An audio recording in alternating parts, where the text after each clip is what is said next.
ఒకటవ్వాలని నువ్వు ఎలా కోరుకుంటావు? రెండుగా ఉండిపోవాలనుకుంటున్నావా, ఒకటైపోవాలనుకుంటున్నావా? ఒకటైపోవాలనుకుంటే రెండుగా ఉన్నవి ఒకటిలోకి వెళ్ళిపోయేటప్పుడు అరమరికలు లేకుండా ఒకటిలోకి వెళ్ళిపోవాలి. ఒకటిగా అవుతూ రెండు తన అస్తిత్వాన్ని నిలబెట్టుకోవడం కుదరదు. కాబట్టి మీరు చేసినటువంటి దోషానికి ప్రాయశ్చిత్తం చేసుకోవాలి. కాబట్టి మీరు చేతులు ఎత్తి మొక్కండి, మొక్కి వస్త్రాలు తీసుకోండి అన్నారు. ముందు కొంతమంది ఏం చేశారంటే అలా కుదరదన్నారు, చాలా అల్లరి చేశారు, కృష్ణుడితో వాదన చేశారు. ఇప్పుడు దాని గురించి పెద్ద ప్రస్తావన అక్కర్లేదనుకోండి. ప్రధానమైనటువంటి విషయాన్ని ప్రతిపాదన చేయగలిగితే చాలు, మీరు అందుకోగలిగితే చాలు దానికి. వాళ్ళన్నారు అలా ఎలా పెడతాం ఆడవాళ్ళం? కొంటే కృష్ణుడు ఎన్నైనా చెప్తాడు, మనం బయటికి వెళ్ళి నమస్కారాలు పెడతాం అలాగా, మనం స్త్రీలం, మనం వెళ్ళడం కుదరదన్నారు. వాళ్ళల్లో వాళ్ళు మాట్లాడుకున్నారు, ఒక పని చేద్దాం, బయటికి వెళ్ళొద్దు, ఇప్పుడు మనకు వచ్చిన నష్టం ఏమిటి, కంఠం వరకు నీళ్లలో ములుగుంటే పోలా అన్నారు. మార్గశీర్ష మాసం మంచు గడగడ గడగడ గడగడ వణికిపోతున్నారు. మళ్ళీ పావుగంట అయింది, ఆలోచించారు ఏం చేద్దామన్నారు. అప్పుడు అందులో ఒక గోపికంది, విషయాన్ని ఎందరో వింటారు, అందరికన్నా ముందు భక్తి బాగా ఉన్నటువంటి వాడు తొందరగా అందుకుంటాడు. ఎందుచేత అంటే ఏదైనా సరే బాగా పక్వానన్నా పడాలి, పక్వాన పడి మాడకూడదు, అది గమ్మత్తు. బాగా ఉడికిన తరువాత మంచి సువాసన వస్తుంది అనుకోండి, పులుసు చాలా మంచి వాసన వస్తుంది, పులుసు ఇంకా కాస్తే ఇంకా వాసన వస్తుంది అనుకోని అగ్నిహోత్రం మీద పెట్టారనుకోండి, మాడి ఊరుకుంటుంది. కాబట్టి ఆ వాసన రాకుండానే మాడిపోతుందేమో అని దించేశారనుకోండి, పక్వానికి రాదు. పక్వాన్ని గుర్తించగలగాలి. పక్వానికి వచ్చిందనుకోండి దిప్పేస్తుంది గృహిణి, అంతే, దాన్ని అనుభవిస్తాడు పురుషుడు. అబ్బా చాలా బాగుందో పులుసునో సర్టిఫికేట్ మారేస్తాడు అంతే. కాబట్టి ఈ పక్వమునకు వచ్చినటువంటి హృదయం అర్థం చేసుకోగలదు. అందుకే వర్షము అంతటా పడుతుంది. వర్షం పడేటప్పుడు వర్షానికి రాగద్వేషాలు ఉండవు. నేను ఇక్కడ పడినా ఇక్కడ పడకూడదా అని వర్షం ఏం ఆలోచించదు, ఏకబిగిన కృషి చేస్తుంది. కానీ గమ్మత్తు చూడండి, అదే వర్షం ఎండిపోయిన చెట్లన్నింటినీ చిగురింపచేస్తుంది. ఒక్క జిల్లేడు చెట్టు మాత్రం వర్షం పడితే తన ఆకులు కిందకు వదిలిపెట్టేస్తుంది. అదేమిటి, ఆ చెట్టుని ఎందుకు అలా చేసింది అంటే చెప్పలేమంతే. ఒక్కొక్కడి హృదయంలో ఒక్కొక్క లీల చెప్తుంటే ఒక్కొక్కడు మారుతాడు, ఒక్కొక్కడు మారడు, సరిగదా జారిపోతాడు. ఎందుకు జారిపోతాడంటే లోపల ఉన్న సంస్కార బలం అటువంటిది. ఎవరి సంస్కార బలాన్ని బట్టి వాళ్ళు ఉద్ధరింపబడతారు. అందుకే అందరు గోపికలు ఒకసారి అనలేదు, ఒక ఆవిడంది, వ్రతములు చేయుచునొక్క మారైన ఎవ్వారిన్ విచారించినన్ వ్రతభంగంబులు మానునట్టి వరదున్ వామాక్షులీక్షించియున్ గత చేలా ప్లవనంబు నేడు వ్రతభంగంబంచు చింతించి పాలతటన్యస్త కరబ్జలై సరస లీలన్ మృక్కిరట్లందరు. వాళ్ళు అన్నారు, దేనికి మొహమాటం, ఆయన జగద్భర్త, ఇన్ని లీలలు చేసినవాడు, ఆయన పరమాత్మ అని మనం అంగీకరించాం. అయినప్పుడు ఆ కృష్ణుడికి మనం అందరం కూడా మన నుదుటికి చేతులు తగిలేటట్టు ఇలా నమస్కరిస్తే మనకొచ్చిన దోషం ఏమిటి? ఈ దిక్కుమాలిన శరీరమునందు భ్రాంతితోనే కదా ఇన్ని కోట్ల జన్మలెత్తాం. ఇవాళ ఈశ్వరుడే ఎదురుగుండా నిలబడి ఇలా నమస్కారం చేయండి, మీరు చేసిన దోషం విరిచేస్తాను, మీకు ఫలితం ఇచ్చేస్తానంటున్నాడు. ఫలితం రావడానికి అడ్డంగా ఉన్న దోషం ఈశ్వరుడు చెప్పినా సరే, ఈశ్వరుడు పేరెత్తనంటే, ఆయన చెప్పింది చెయ్యనంటే ఫలితం ఎక్కడి నుంచి వస్తుంది?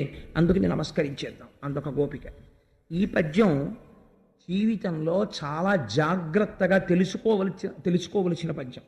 మీరు బాగా జ్ఞాపకం పెట్టుకోండి. పోతన గారి వాళ్ళ ఉపదేశం చేస్తున్నారు వ్యాసుల వారు. వ్రతముల్ చేయుచునొక్క మారైన ఎవ్వారిన్ విచారించినన్ వ్రతభంగంబులు మానునట్టి వరదను వామాక్షులిక్షించియున్. మనం ఒక వ్రతం చేస్తాం, ఆ వ్రతం చేసే ముందు ఒక సంకల్పం చెప్తాం. సంకల్పము చెప్పినా అందరికీ ఫలితము ఒకలా రాదు. ఎందుకు రాదు అంటే ఒక్కొక్కరు అక్కడే కూర్చుంటారు, కానీ మనస్సు మీద నియంత్రణ ఉండదు. ఆ మనస్సు ఎక్కడికో పోతుంది. స్మరణ ఈశ్వరుణ్ణి చెయ్యదు, వేరొక వస్తువుని స్మరణ చేస్తూ ఉంటుంది. చేస్తున్నప్పుడు నీకు ఫలితం ఎలా వస్తుంది? దోషం జరుగుతోంది క్రతువులో, ఒక పక్క క్రతువులో దోషం జరిగిపోతోంది, నువ్వు చెయ్యవలసినటువంటి రీతిలో చెయ్యడం లేదు, నువ్వు ఆచమనమే సరిగా చేయట్లేదు, ఆచమనం చేస్తే చప్పుడవకూడదు అంటున్నావు, పోయిందంతే, అక్కడే పోయింది. మొట్టమొదట ఓం అని ఇలా మొదలు పెడుతూనే భంగం అయిపోయింది పూజ. ఇప్పుడు ఈ భంగం అయిపోయినటువంటి పూజకి పరిపూర్తి ఎక్కడి నుంచి వస్తుంది? ఈశ్వరానుగ్రహం ఉంటే నువ్వు తప్పు చేసినా సరే ఈశ్వరుడు వేసేశానులే మార్కులు పోన్లే అని అటు నారదుడి వంక చూస్తూ ఇటు టిక్కు కొట్టేసి 5 మార్కులు వేసేస్తాడు. నా వాడేనాయా అంటాడు. ఆయన అడిగేవాడేవాడు? ధూర్జటట్టాడు కాళహస్తీశ్వర శతకంలో, నేనేమీ చేయలేదు, నిజమే, నేనే ఒప్పుకుంటున్నాను, నేనేమీ చేయలేదు కాబట్టి నువ్వేమీ ఇవ్వనంటే నువ్వెందుకు ఇంకా? ఏమీ చేయలేదని నేను అన్నాను కాబట్టి నువ్వు చాలా చేశావు, మార్కులు వేస్తే నువ్వు పెద్ద మాస్టర్వి. అందుకు నేను ఏమేం చేయలేదో చెప్తాను, నువ్వు ఇన్ని చేయలేదా అన్నన్ను గట్టెక్కించి. శ్రీశైలేశు భజింతునో యభవు కాంచీనాథు సేవింతునో కాశీవల్లభు కల్వబోధన మహాకాళేశు పూజింతునో నా శీలం బణువైన మేరు అణుచున్ రక్షింపవే నీ కృపా శ్రీ శృంగార విలాసహసములచే శ్రీకాళహస్తీశ్వర అన్నాడు. ఓ పావుకి మోక్షం ఇచ్చావు, సాలెపురికి ఇచ్చావు, ఏనుక్కి ఇచ్చావు. ఇంత జీవితంలో ఎప్పుడూ నేను చిన్న మంచి పనే చేయలేదేంటి? ఎప్పుడో చేసి ఉంటాను, నాకు గుర్తులేదు. నువ్వు వెతుక్కుని శ్రీశైలేశు భజింతునో అని అడక్కు. నువ్వు ఎప్పుడన్నా శ్రీశైలం వెళ్ళావా? మా ఆవిడేమో మా అబ్బాయిని కాపలా పెట్టింది, సాక్షి గణపతి కన్న తల్లివి సద్గుణావతి శాంభవి అని మళ్ళీ పిలిచి దూర్జటి శ్రీశైలం రాలేదు అని ఇలా టింకులు కొట్టడం, ఇలాంటి పనులు చెయ్యొద్దు. నేనే చెప్తున్నాను, నేనేం చేయలేదు. అయినా నా శీలం బణువైన ఎక్కడో ఏదో నాదో చిన్న మంచి పని ఎప్పుడో చేసే ఉంటాను, చేయకుండా ఉండను, ఏదో ఒకటి ఉంటుంది. అదేమిటో నాకు గుర్తులేదు. చెడ్డవన్నీ బాగా గుర్తున్నాయి, చేసినవన్నీ అవే. కాబట్టి నే చేసిన ఇంత పని ఏది ఉందో మంచి పని వెతికి ఏమంటావంటే అందరి దగ్గరికి వెళ్ళి అబ్బబ్బబ్బా ఎంత పని చేశాడు రా దుర్జటి, ఎవడు చెయ్యగలడు ఈ పని అని నువ్వు చెప్పుకో అందరికీ. నువ్వు కన్విన్స్ చేసి నా శీలం అణువైన మేరు అణుచున్, అమ్మో అమ్మో అమ్మో ఈ పని ఎవడు చేయగలరా అని అందరికీ చెప్పి మోక్షం ఇచ్చేయి. ఎవడంటాడు నీకు? అదేంటండి అది అలా కుదురుతుందా నిన్ను అడుగుతాడు ఎవడైనా? నువ్వు పావుకి ఇస్తే ఎవడైనా అడ్డొచ్చాడా? ఆహాహా శ్రీకాళహస్తి అని పేరెట్టారు. అలా నా పేరు కూడా కలిపేయి 4వ పేరు కింద. ఎంత గడుసుతనంగా అడుగుతారో కవులు, ఎంత భక్తితో ఈశ్వరుణ్ణి నిలదీస్తారో. నేను అందుకే అంటుంటాను తరచూ, పరమేశ్వరుడి దగ్గర భక్తుడు ఎప్పుడు ఇలా చేతులు కట్టుకోవడం కాదు, స్వతంత్రత ఉండాలి. ఈశ్వర నువ్వు కాకపోతే ఎవడయా నన్ను కాపాడేది అని అడగగలగాలి. అలా అడగగలిగిన నాడే ఈశ్వరుడి దగ్గర నువ్వు ఒక తండ్రి దగ్గర కొడుకు ప్రవర్తించినట్టు. అంటే ఆద్యంతం అలాగే ప్రవర్తించమని నా ఉద్దేశం కాదు, అప్పుడప్పుడు అంతే. కాబట్టి ఆ గోపకాంతలతో మాట్లాడేటప్పుడు పరమేశ్వరుడిది చెప్తే వాళ్ళల్లో అంగీకరించారు కొంతమంది. నిజమే, మనం వ్రతంలో దోషం చేస్తున్నాం, ఈ దోషాన్ని విరవడానికి ఈశ్వరుడు ఒక ప్రయత్నం చేస్తాడు. ఏమిటో తెలుసా అండి? అందుకే ఒక గమ్మత్తు ఉంటుంది. మీరు ఏ వ్రతం చెయ్యండి, వ్రతమునకు కల్పము అని ఒకటి ఉంటుంది. కల్పం అంటే ఋషిప్రోక్తము, దాన్ని మీరు మార్చడానికి మీకు అధికారం లేదు. మీరు ఒక సత్యనారాయణ వ్రతం చేస్తున్నారు అనుకోండి, సత్యనారాయణ వ్రతమే చెయ్యాలంటే ఋషులు ఒకటి చెప్తే మీరు ఇంకోటి చేయడానికి వీల్లేదు. ఋషి ఏది చెప్పాడో కల్పం మీరు అదే చెయ్యాలి. అంతేకాని కల్పం మార్చే అధికారం మీకు లేదు. సత్యనారాయణ స్వామి వ్రతం ఇలా చెయ్యి అని స్కాంద పురాణం చెప్పింది అనుకోండి, మీరు అలాగే చెయ్యాలి. అలా కాకుండా ఇంకోలా చేసి దాన్ని సత్యనారాయణ వ్రతం అంటే కుదరదు, దాన్ని ఒప్పుకోదు శాస్త్రం. అది సత్యనారాయణ వ్రతం కాదు. మీరు సత్యనారాయణ వ్రతం చేస్తే సత్యనారాయణ వ్రతంలాగే చెయ్యాలంతే, పురాణం చెప్పినట్టు ఋషి చెప్పినట్టే చెయ్యాలి. కల్పం అంటారు, కల్పం ఎలా చెప్పిందో అలాగే చెయ్యాలి. కాబట్టి ఇప్పుడు వ్రతం చేసేటప్పుడు గమ్మత్తు చేస్తారు. ఏం చేస్తారో తెలుసా అండి? నామాలు పెడతారు. మొన్న భీష్మ ఏకాదశి నాడు సత్యనారాయణ వ్రతం చేసినప్పుడు మీకు జ్ఞాపకం ఉన్నదో లేదో, నామాలు మాత్రం సుబ్రహ్మణ్య శర్మ గారు ఒక్కరూ చెప్పలేదు. కల్పం ఆయన చెప్పారు. ఋషుల్ని, అక్కడున్న దేవతల్ని ఆహ్వానించడం, దిక్పాలకులను ఆహ్వానించడం ఆయన చేశారు. నామాలు ఎవరితో చెప్పించారు? మీ అందరితో చెప్పించారు. ఎందుకు చెప్పించారు?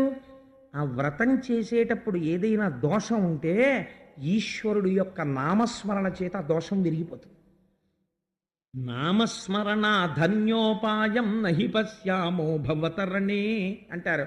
ఆ నామస్మరణ చేత వ్రతమునందు వస్తున్న దోషము పోతుంది. అందుకే 1కి 10 మాటలు, కనీసంలో కనీసం ఓపిక ఉంటే సహస్రం, ఓపిక లేకపోతే 108, అది లేకపోతే 11, అది లేకపోతే 3 సత్యం, అది కూడా ఓపిక లేకపోతే రామ, అగ్నిబీజ అమృత బీజ అనుసంధానం, ఇంకా అది కూడా నేను అనలేనంటే ప్రారంధం. కాబట్టి ఇంత తేలికగా భగవానుడు దాన్ని ఆవిష్కరించాడు. అందుకే నామానికి ఇచ్చిన ప్రాధాన్యం క్రతువుకి ఇవ్వలేదండి పెద్దలు. ఆశ్చర్యం ఏంటంటే, మీరు మహాపురుషులైన వారిని ఎవరినైనా చూడండి, వాళ్ళు ఏమడిగారో తెలుసా అండి? నామమే అడిగారు వాళ్ళందరూ. కారణం ఏమిటి? రహస్యం ఉంది కాబట్టి. నామము క్రతువునందున్న దోషాన్ని విరుస్తుంది. ఇంకా నామం మీకేం చేయలేదు. అజామీరుడికి ఎవరు తీసుకొచ్చారు దూతల్ని? నామం తీసుకొచ్చింది. హరునకు విభీషణునకు అద్రిజకున్ తిరుమంత్రరాజమైకరికి నహల్యకున్ ద్రుపదకంజకు నార్తి హరించు చుట్టమై దరగిన ఎట్టి నీపతి తపావన నామము నాదు జిహ్మపై నిరంతరము దటింపచేయుమిక దశరథి కరుణాపయోనిధి అంటాడు రామదాసు గారు దశరథి శతకంలో. పవి పుష్పంబగు అగ్ని మంచగు నాకూపారం భూమిస్థలంబగు శత్రుండతిమిత్రుడు విషము దివ్యాహారమౌనెన్నగా అవనీమండలి లోపలం శివ శివేచ్ఛాభాషణోల్లాసకిన్ శివ నీ నామము సర్వవశ్యకరమౌ శ్రీకాళహస్తీశ్వర అంటాడు దూర్జటి. ఎవరడిగినా నామాన్ని అడిగారు. అందుకని వ్రతముల్ చేయుచునొక్కమారైన యవ్వానిన్ విచారించిన వ్రతభంగంబులు మాను నట్టి వరదున్ వామాక్షులు ఇచ్చించియున్ గతచేలా ప్లవనంబు నేడు వ్రతభంగం పంచు చింతించి ఫాలతటన్యస్త కరాబ్జలై సరసలీలన్ మృక్కిరిట్లందరం. అప్పుడు అందరూ కలిసి ఈ నామము చెప్పి ఈశ్వరుడు చెప్పినట్టు చేస్తే మన వ్రతంలో దోషం పోతుంది అని అందరూ కలిసి శిరస్సుకి లలాటమునకు చేతులు తగిలిస్తూ ఒడ్డుకొచ్చి దేహమునందు భ్రాంతి విడిచిపెట్టి కృష్ణ పరమాత్మకి నమస్కరించారు. వెంటనే ఆయన ఎవరి వస్త్రములు వాళ్ళకి ఇచ్చేశాడు. ఒక్క మాట ఆయన మాట్లాడలేదు. ఒక లీల గురించి మాట్లాడేటప్పుడు చాలా జాగ్రత్తగా మాట్లాడాలి. అంతేకాని బట్టలెత్తుకుపోయిన ప్రతి ధూర్తుణ్ణి, ఆడవాళ్ల వెంటపడే ప్రతి ధూర్తుణ్ణి వస్త్రాపహరణ ఘట్టం అంటే 2 పాపాలు అంటుకుంటాయి. ఒకటి, ఒక ధూర్తుణ్ణి కృష్ణుడి స్థాయికి ఎత్తినందుకు. 2, లీల తెలుసుకోకుండా భగవంతుణ్ణి నింద చేసినందుకు. ఎలా పడితే అలా పదప్రయోగం చెయ్యకూడదు. అందులో వాళ్ళు చెప్పిన పరమార్థాన్ని గ్రహించే ప్రయత్నం చెయ్యాలి. ఆయన అన్నారు, లక్షణవతులార లజ్జించి చెప్పరు కాని మీ మర్మముల్ కానపడి నను గొల్వ చింతించినారు నాచేతను సత్యంబు మీనోము సఫలమగును కడమ కూడగ కాచాయినీదేవి నోయంగ ఇటమీద రాత్రులందు నన్ను పొందగలరు నమ్మి పొండని హరుపలుక ఇంతులెల్ల భ్రాంతిదనిరి తపము పండెననుచు తత్పదాంభోజముల్ మానసించుకొనుచు మందకడకు అన్నారు పోతనగారు. ఎంత గొప్ప పద్యం చూడండి. సీసన్ నిజంగా. లక్షణవతులార లజ్జించి చెప్పరు కాని మీ మర్మముల్ కనపడి. ఓ లక్షణవతులారా, ఓ ఇంతులారా, ఓ స్త్రీలలారా, ఓ ముగ్ధలారా, మీరు చేసినటువంటి వ్రతం ఏమిటో నాకు అర్థమైంది. నేను కడమ కూడగా కాచాయనీదేవి నోయంగా, కాచాయనీదేవిని మీరు నోచినటువంటి నోము దేని కొరకు చేశారో ఆ ఫలితాన్ని మీకు నేను ఇచ్చేస్తున్నాను. ఎంత చిత్రమైన మాట అండి. ఎవరిని నోచారు, ఎవరిస్తున్నారు ఫలితం? కాచాయనీదేవిని నోము నోస్తే ఫలితాన్ని కృష్ణుడు ఇస్తున్నాడు. అలా ఎలా కుదురుతుంది అంటే ఇద్దరు ఒకటే కనుక తెలుసుకో తత్వం. తత్వం తెలుసుకోకపోతే నీ ఎందు సంకుచితత్వం వచ్చేస్తుంది. నీకున్న భేదాలు చాలక ఈశ్వరుడు ఎందు కూడా భేదాలు పెట్టి నువ్వు ఎప్పటికి పైకెక్కుతావు.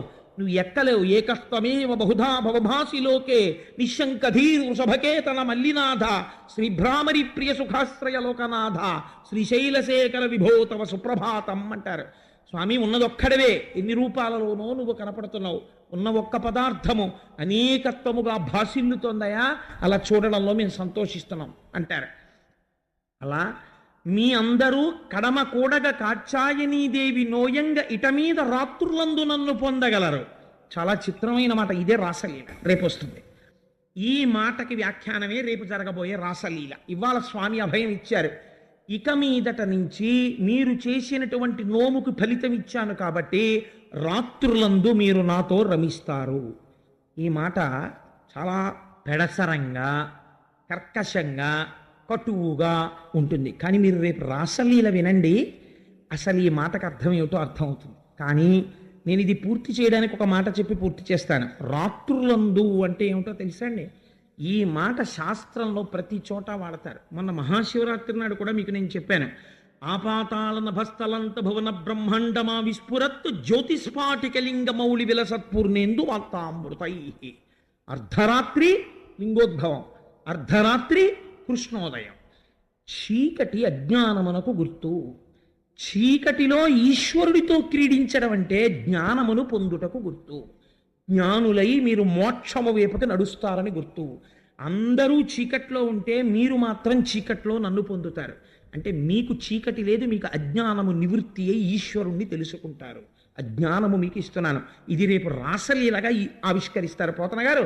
మీరు విందురుగాని నిజంగాను అయ్య బాబోయ్ రమణి నయనలతో ఓటను రామానుజుడాట చూచి రాగిల్లి మనో రాముల మీద వియచ్చర రామలు మూర్చిల్లి పటిరి రాజమహేంద్ర అంటారు పోతన గారు రాసలీలకి. అద్భుతమైన రాసలీల. రేపు చెప్తాను రాసలీల.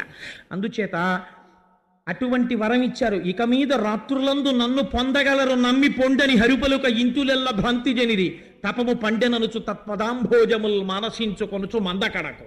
ఎక్కడికి వెళ్ళారండి? మంద దగ్గరికి వెళ్ళారు, పశువుల దగ్గరికి. ఏమని నమ్మకంతో? కృష్ణుడు మాకు అభయం ఇచ్చాడు. ఇక నుంచి రాత్రులందు మేము కృష్ణుడితో ఆనందాన్ని అనుభవిస్తాం. కాబట్టి ఆయన మాకు భర్త అయ్యాడు. మేము ఈశ్వరుణ్ణి పొందాం. ఇప్పుడు ఏమండి అదేమిటండి మళ్ళీ పొందామని మాకు ఏమిటండి నమ్మకం? మాకేమైనా సర్టిఫికెట్ ఇస్తారా? ఇలా ఏం అడగలేదు. ఈశ్వరుడు గురించి తెలుసుకున్న తర్వాత కూడా అలాగే ఉంటాడంతే, పైకి మార్పు ఏం ఉండదు, లోపల మార్పు వస్తుంది. వాళ్ళందరూ నమ్మి మందకడకు పశువుల దగ్గరికి వెళ్ళారు. మంద అంటే పశువులతో కూడినది. మీరు ఇక్కడ ఒక విషయం బాగా జ్ఞాపకం పెట్టుకోండి. మందకడకు అంటే వాళ్ళు కేవలం ఆవుల దగ్గరికి దూడల దగ్గరికి వెళ్ళారని కాదు, పాశముల చేత కట్టబడిన ప్రతిదీ పశువే. ఇంట్లో ఉన్న భర్త కర్మపాశములతో కట్టబడ్డాడు, ఆయన పెద్ద పశువు. ఇంకో కొన్ని పాశాలతో భార్య కట్టబడింది, ఆవిడ సెకండ్ ర్యాంక్లో ఉన్న పశువు. పిల్లలకి కొన్ని పాశాలు, వాళ్ళు చిన్ని పశువులు, దూడ పశువులు. కాబట్టి ప్రతి చోట ఉన్నది పశువులు. ఈ పశువుల యొక్క పాశములను విడిపించగలిగిన వాడు ఎవడున్నాడో ఆవుని కట్టేస్తారు. విప్పడానికి ఎవరికి ఉంటుంది అధికారం? పక్కింటి ఆయన విప్పకూడదు, ఆ ఇంటి ఆయనే విప్పాలి ఆవుకి పాశం. అలా విప్పగలిగిన వాడే ఆ పశువులకు యజమాని. కృష్ణుడు ఎలా పశువుల్ని తోలాడో పశుపతి నామంతో శివుడు తోలాడు. అందుకే వందే శంభుముమాపతిం సురగురుం వందే జగత్కారణం వందే పన్నగభూషణం మృగధరం వందే పశూనాం పతిం. ఆయనకి పశుపతిని పేరు, ఈయనకి పశుపతి అని పేరు. ఎంత చిత్రం చూడండి. ఆయనకి శర్వుడని పేరు, ఈయనకి విష్ణు సహస్రనామ స్తోత్రంలో సర్వ శివస్థాణు భూతాదిర్నిధిరవ్యయ అని ఈయనకి పేరు.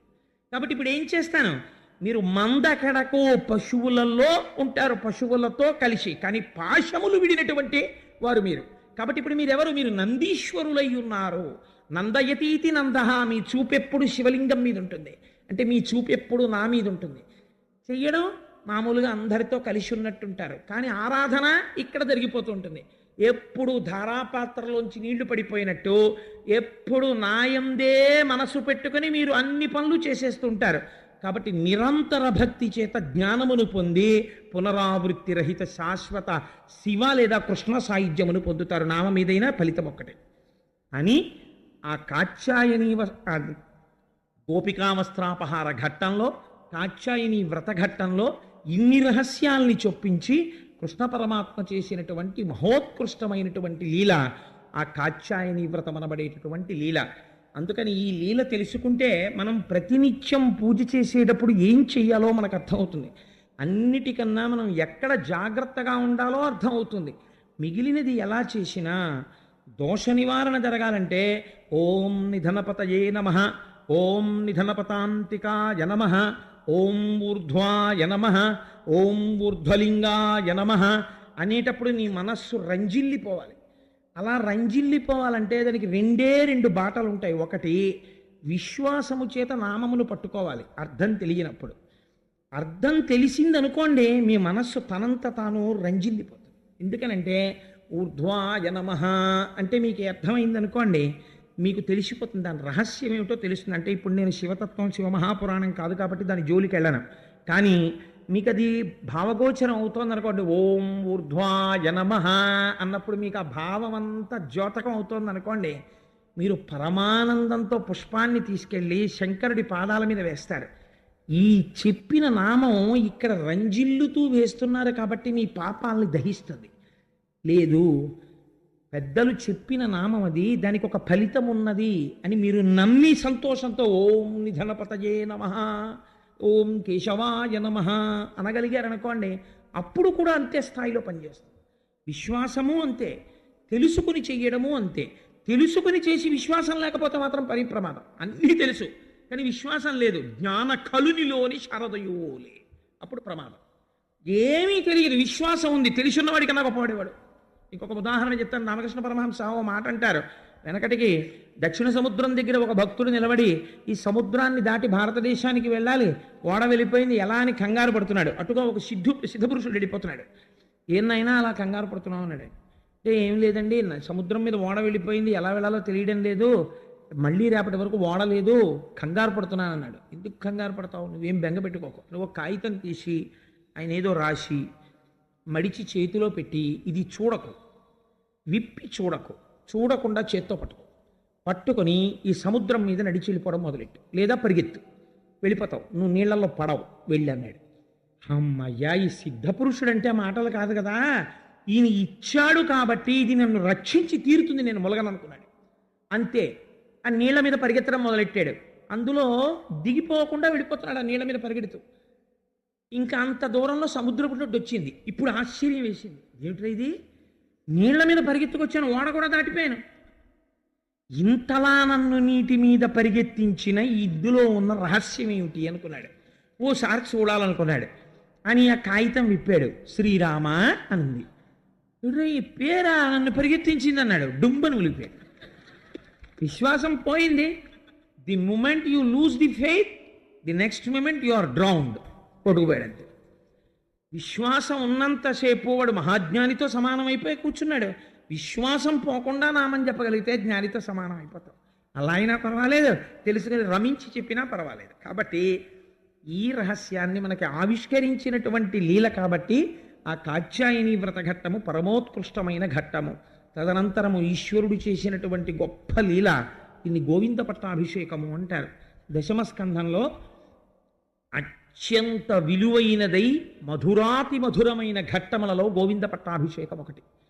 ఒకానొక నాడు నందుడు, ఇతర ఉపనందుడు మొదలైనటువంటి పెద్దలు ఉండేవారు. వాళ్ళందరినీ కూర్చోపెట్టుకుని సమాలోచన చేస్తున్నాడు.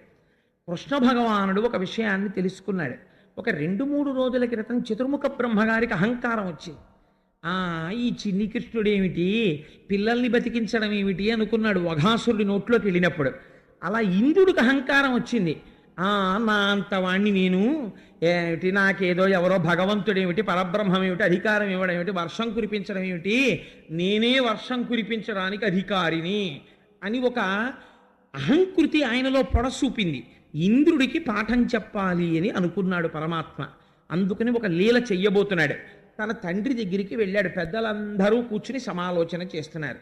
వాళ్ళ దగ్గరికి వెళ్ళి అన్నాడు, నాన్నగారు, పెద్దలైన వాళ్ళకి అరమరికలు ఉండవు కదా, వాళ్ళు ఏదైనా సరే ఒక మంచి విషయం అయినప్పుడు అది చిన్నవాళ్ళైనా పెద్దవాళ్ళైనా వాళ్ళకి చెప్పి వాళ్ళ సలహా తీసుకోవాలి అని అనుకుంటారు కదా.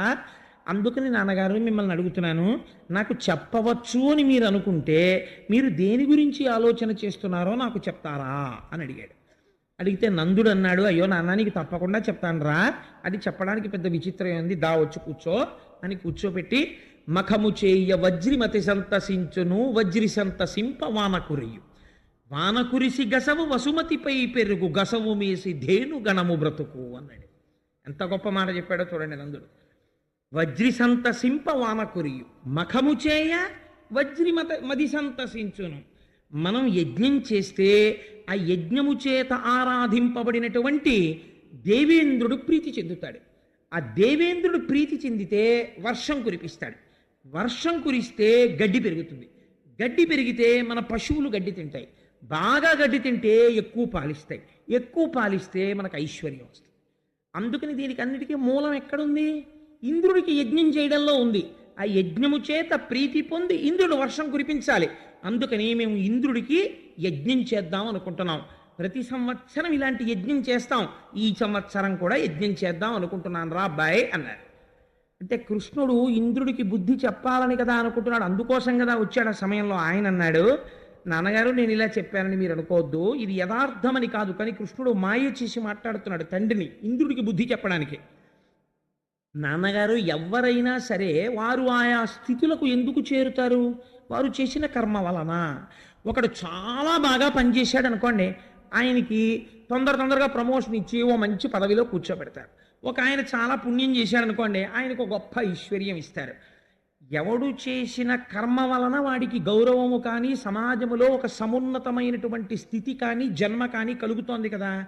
అలాంటప్పుడు ఎవరి యొక్క గొప్పతనానికి కానీ ఎవరి యొక్క పతనమునకు కానీ ఏది ఆధారం? వాళ్ళు చేసిన కర్మ. ఆ కర్మయే ఫలితాన్ని ఇస్తోంది. మనం ఇంత ఐశ్వర్యంలో ఉన్నామంటే మనకి ఐశ్వర్యం ఇస్తున్నది ఏది? మన కర్మ. ఏం చేస్తాం మనం? పశుపోషణం. పశువుల్ని పోషిస్తాం. మనకి పశువుల్ని పోషించుకోవడానికి గడ్డి ఇస్తున్నది ఏది? గోవర్ధనగిరి. ఈ కొండ మీద పశువులు మేస్తున్నాయి. మన కంటికి కనపడి మనకి ప్రతిరోజు గడ్డి ఇస్తున్నది గోవర్ధనగిరి. మీరేమో యజ్ఞం పట్టుకెళ్ళి కంటికి కనపడని ఇంద్రుడికి చేస్తానంటున్నారు.